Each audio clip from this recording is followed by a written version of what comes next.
God is dead and remains dead and we have killed him. Alfred Nietzsche ने 19वीं सदी में, जो एक जर्मन फिलोसोफर थे, जब ये बोला तो पूरी दुनिया में भूचाल आ गया।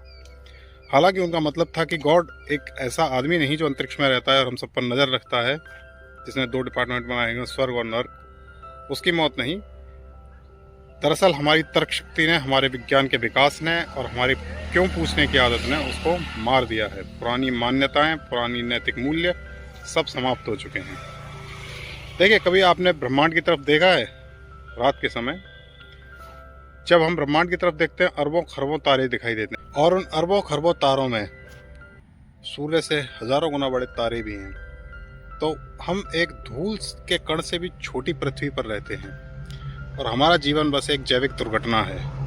हमारा शरीर एक जैविक मशीन है जो कुछ समय के लिए चलता है, काम करता है, हंसता है, रोता है और फिर एक दिन हमेशा के लिए बंद हो जाता है।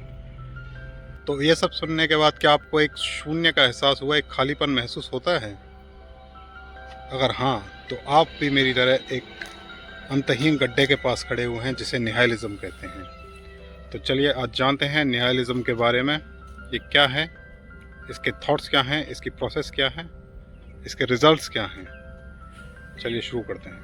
हजारों सालों से इंसान ने इस खालीपन से बचने के लिए एक कहानी बनाई हुई थी कि एक ऊपर वाला है, एक बनाने वाला है जिसने हम सबको बनाया है, जो हम पर नज़र रखता है। हमारे हर अच्छे काम के हमें फल मिलता है और बुरे काम की हमको सज़ा मिलती है।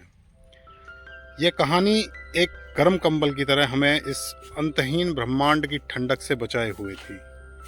एक समुद्र जिसमें हम एक कश्ती के ऊपर सवार थे, पर हमारे विज्ञान ने इस गर्म कंबल को हमसे खींचकर दूर कर दिया और वो जहाज़ जिसके ऊपर हम सवार थे, हम अंतहीन समुद्र में कूद गए और जहाज़ को हमने धक्का देकर विदा करके हुए बोला कि जाओ, अब हम तुम्हारी ज़रूरत नहीं है। और उसके बाद अब हम इस ठंडे बेरहम समुद्र के पास खड़े हुए हैं। वो जहाज़ हमसे दूर जाता जा रहा है।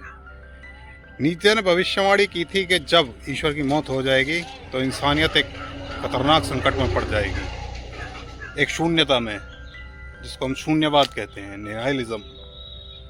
कल्पना कीजिए, आप एक रेगिस्तान में खड़े हैं, एक अंतहीन रेगिस्तान, जहाँ ना कोई दिशा है, ना कोई मंजिल है, ना कोई रास्ता है। ऊपर जलता हुआ सूरज है, नीचे अंतहीन रेत है। अब आपकी ज़िंदगी, आपके सपने, आपकी मेहनत, आपके रिश्ते, वो सब एक पैरों के निशान हैं जो वक्त की एक हवा की झोंके से मिट जाएंगे।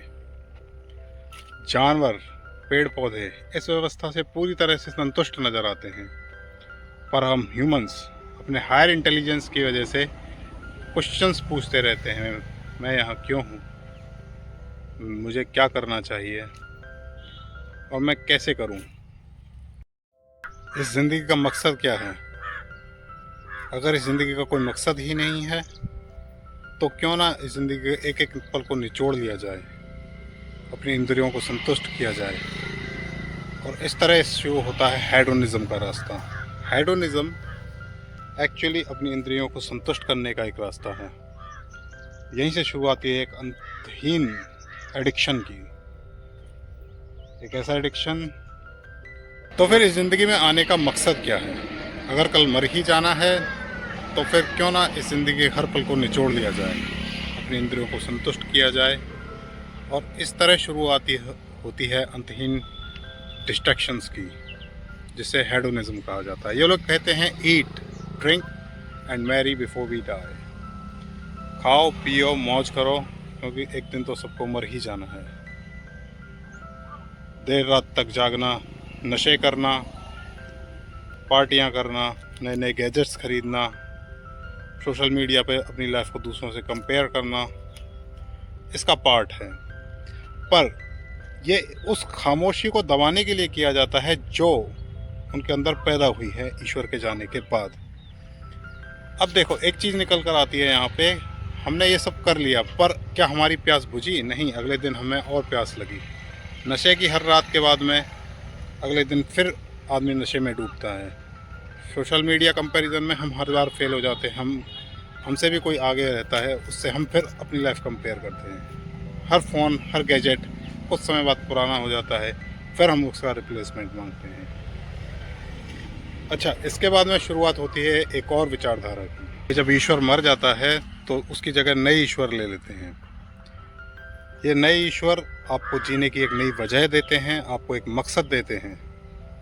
ये नए ईश्वर कोई बड़ी विचारधारा हो सकती है, कोई व्यक्ति विशेष हो सकता है, जैसे कम्युनिज्म, साम्यवाद, नेशनलिज्म, राष्ट्रवाद, फासिज्म, फासीवाद, या कोई भी इज़्म जो आपको एक जीने का मकसद देता है और कहता है कि आप अब अकेले नहीं हैं, आपका जीवन बड़े लक्ष्यों को लिए समर्पित है, आपको बड़े बड़े काम करने हैं, आपका जीवन के लिए एक मकसद है। 20वीं सदी में इतिहास में ये दर्ज है कि जितने बड़े नरसंहार हुए वो इसी आइडियोलॉजी से प्रेरित होके हुए, चाहे स्टालिन का हो, चाहे माओ जेडुंग का हो, चाहे हिटलर का हो। वो लोग आपको एहसास दिलाते हैं कि आपका धर्म, आपकी जाति, आपका राष्ट्र सर्वश्रेष्ठ है, और यही मकसद कहलाता है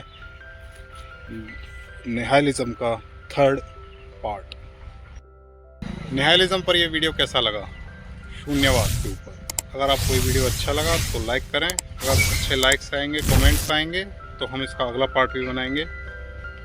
हमने निहाइलिज्म को अच्छे से समझा है, तो प्लीज़ लाइक करें, शेयर करें, सब्सक्राइब करें। तो नेक्स्ट पार्ट के लिए थैंक्स।